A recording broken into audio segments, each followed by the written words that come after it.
Hello traders, good day to you all. My name is Christopher Glen. As today it is the 25th of May 2015, and this is a daily market review for the current market status. As we can see today, we've got a pretty quiet market in terms of liquidity. We've got a lot of bank holidays around the world.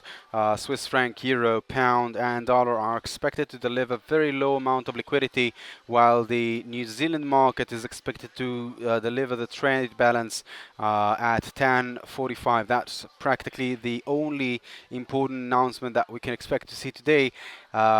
We will analyze the potential of the New Zealand, which was weak, the weakest currency for the past 2 weeks, and last week it was among the strongest currencies.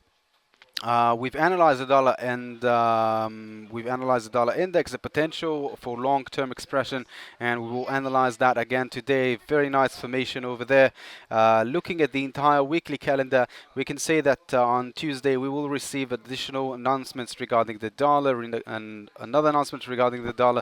The consumer confidence is a very good indication regarding economy, and the expectation is to deliver additional strength to the dollar tomorrow. On Wednesday, we've got a pretty quiet market. We've got the G7 meeting all along the day, which will produce very nice amount of liquidity, but generally during the morning we've got pretty quiet market. Later on we've got the Bank of Canada rate statement and overnight rate regarding the Canadian dollar. On Thursday, again, just as always, we've got the unemployment claims on behalf of the United States, US dollar. And again, during the entire day, we've got the G7 meeting. And again, the pound will deliver additional strength or weakness as the GDP report will come out and express additional liquidity. And on Friday, we've got a pretty nice Friday GDP report and prelim GDP on behalf of the Canadian and dollar. And again, earlier we will receive additional strength regarding the New Zealand. But let's go to the chart. Let's try to make sense out of it. First of all, we will look at the dollar index.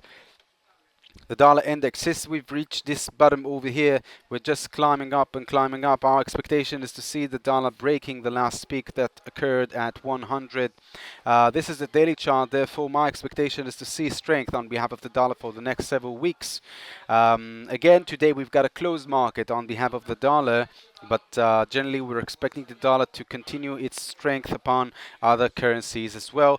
For today, specifically looking at the strength indication, we can say that for now the euro is pretty weak. We can say that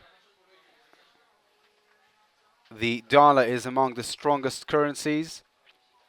The Australian dollar is pretty weak as well as the Canadian dollar, and the pound and the Swiss franc and even the New Zealand are approximately in the middle in terms of strength and weakness.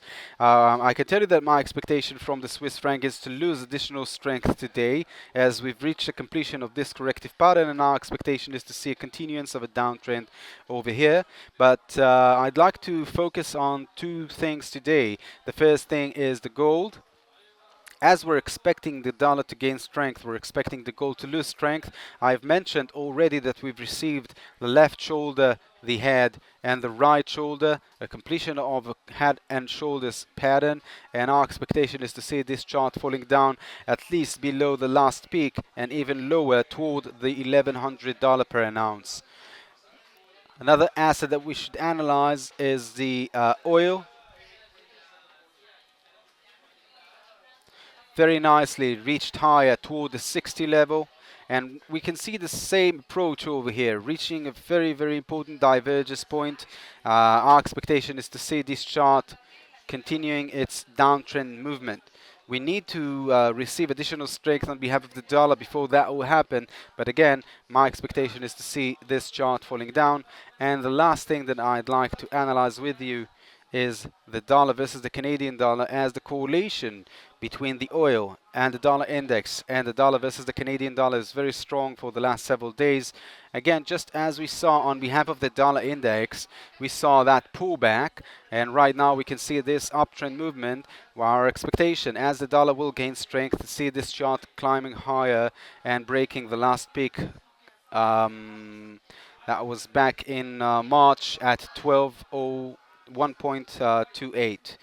That will be it for today. Again, very low amount of liquidity, but good potential for long-term investments. I wish you all the best with your trades. Have a pleasant day, and bye-bye.